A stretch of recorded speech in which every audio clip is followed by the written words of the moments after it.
Affordable housing complex for veterans in Fayetteville is one step closer to opening. Today, county leaders hosting a town hall to answer questions about who qualifies and how the process is going to work.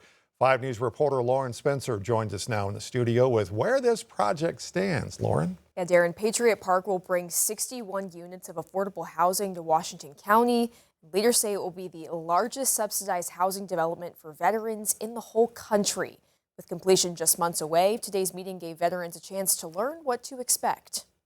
After breaking ground in 2021, construction on College Avenue finally nears the finish line. Project leaders gave an update Tuesday on how Patriot Park will serve veterans. We're dedicated and committed to making things happen, and especially when we're talking about the veterans. The $13.5 million development is funded primarily through federal programs, including the Affordable Housing Tax Credits and the National Housing Trust Fund. Program eligibility is set by the funding sources, which is a federal program. A one-bedroom is expected to cost around $529 a month. The waitlist will be open to income-qualifying veterans and not just those in Washington County or Arkansas. County leaders say this will help tackle the region's housing shortage while supporting local veterans. There's over 20,000 in Washington County. We need more housing. We also know that our veteran community struggles with a lot of issues, and so we can bring these two situations together. The Veterans Service Office says interest has been building for months, taking countless calls from veterans looking for a place to call home. Anyone you talk to that's been in the military, they're going to say they miss the people. They miss not the circus, they miss the monkeys. So having that community there, to be able to be together, to be able to bounce ideas off each other. Veteran advocacy groups say safe, stable, and affordable housing is desperately needed. We've got men and women that have fought in battles, not only physical but emotional battles, to serve this country, to protect our freedoms, and they're living in their cars.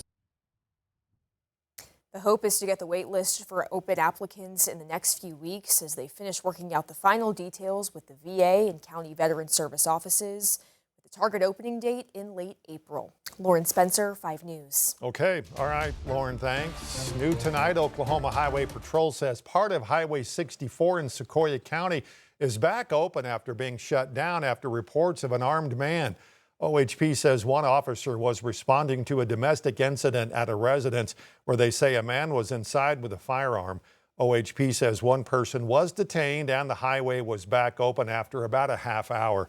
We reached out to the Sequoyah County Sheriff's Office for more information, but we have not heard back from them.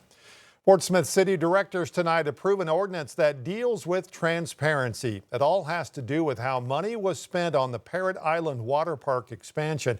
It establishes accountability and disclosure standards for third-party intermediaries in all city transactions. In other words, these third parties will be held accountable for all future project estimates.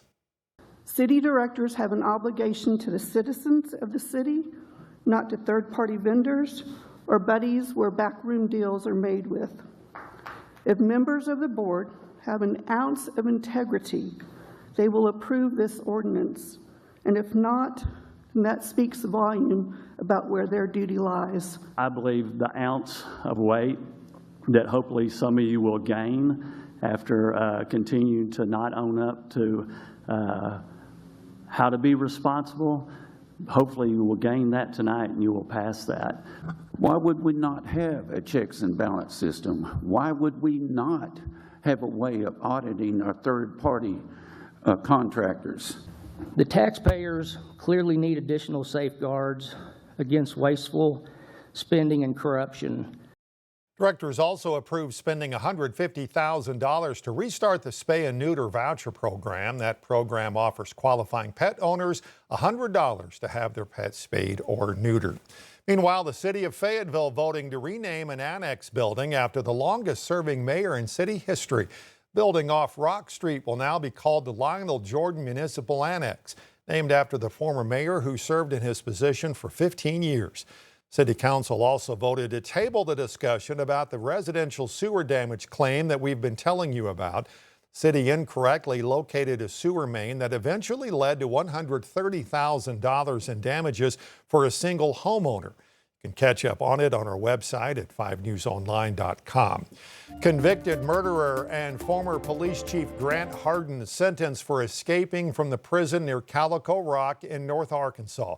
Pled guilty to the charge today and was sentenced to another 13 years in Varner Supermax for that escape. Hardin spent nearly 2 weeks on the run before he was found hiding about a mile away from the prison last summer. Before the escape, he was serving a 30-year prison term after being convicted in 2017 for the death of James Appleton. In 2019, he was sentenced to another 50 years after DNA testing linked him to the rape of a Rogers teacher. Meanwhile, a former Van Buren police officer sentenced to 20 years in prison today for stalking a 14-year-old girl online. Jason Seitz pled guilty to 1 count of internet stalking of a child. He was arrested and fired from the police department last summer for reportedly messaging a teen over TikTok. Crawford County prosecutor Kevin Holmes says Seitz accepted that plea deal, sentenced to 20 years in prison. Search continues for 84-year-old Nancy Guthrie, the mother of Today Show host Savannah Guthrie. 17 days in and still no arrest, but Andres Gutierrez reports there are new developments about the DNA on those gloves that were found near her house. Authorities had hoped gloves recovered about 2 miles from Nancy Guthrie's home might provide a critical link in identifying those responsible for taking the 84-year-old. At least one of the gloves appears to look like the gloves worn by the masked individual who stood on Guthrie's front step on the night she was abducted. But on Tuesday, officials at the Pima County Sheriff's Department told CBS News that DNA recovered from the gloves did not match any DNA profiles already in the FBI's national database. If you touch your face, if you touch your body with gloves on, you've just loaded those gloves with your DNA. CBS News has learned investigators will now look to see if DNA found on the glove matches any profiles in commercial genealogy databases. Today Show co-host Savannah Guthrie and her siblings have repeatedly taken to social media pleading with those who took their mother to bring her home. And it is never too late to do the right thing. And we are here.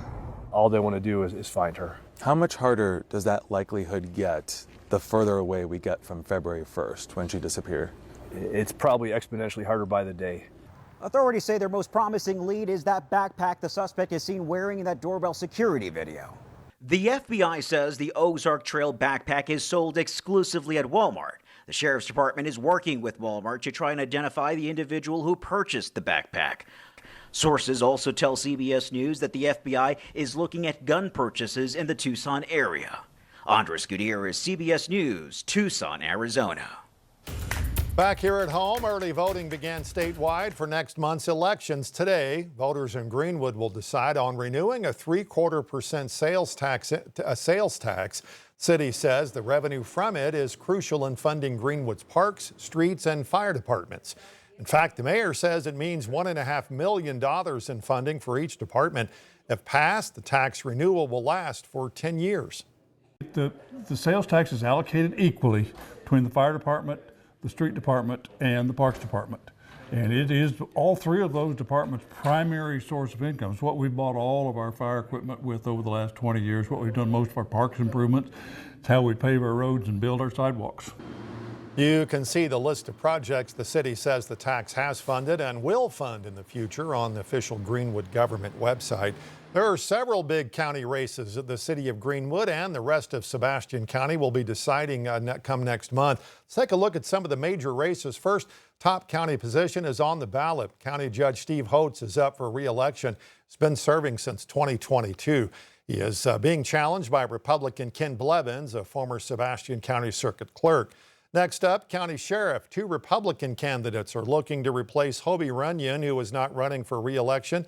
Sheriff's Office Chief Deputy John Miller will go up against Mansfield Police Chief Wyatt McIntyre.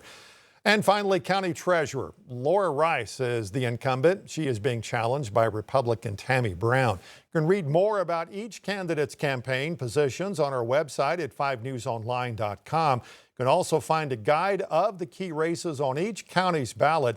You can easily find it by texting the word VOTE to 7855000. We will send you back a link to that full election guide.